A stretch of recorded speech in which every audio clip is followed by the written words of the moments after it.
পিচের রাস্তা হতো, প্রতি বছর বৃষ্টিতে ধুয়ে যেত। আজকে সেই রাস্তা 10 বছর মিনিমাম 10 ইয়ার্স গ্যারেন্টি।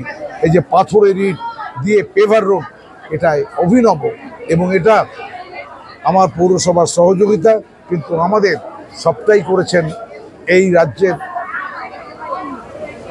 কেএমডি এর মন্ত্রী, পৌরসভার মন্ত্রী ববি হাকিম এবং সঙ্গে মুখ্যমন্ত্রী, তার আদেশ, তার নির্দেশ।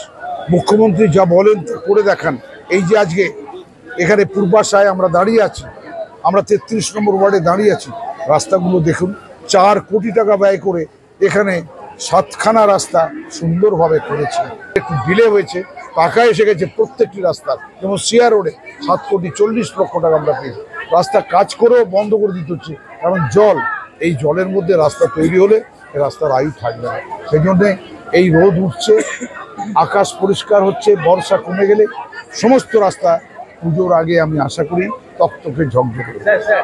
এটাই মুখ্যমন্ত্রী এবং আমাদের পিডব্লিউডি এবং কেএমডি দপ্তরকে এটাই আমাদের রাস্তা তৈরি করলে গ্যারেন্টি দিতে হবে। 5 বছর তো থাকবেই, 10 বছরের গ্যারেন্টি দিতে হবে। রাস্তা যদি কোনো রকম নষ্ট হয়, যে এজেন্সি তৈরি করবে তাদের ঘাড়েই এই কাজ আবার সুন্দর করে দেওয়া থাকবে। এটা প্রথম নয়, এটাই হচ্ছে বাংলার উন্নয়নের সবথেকে বড় চাবিকাঠি।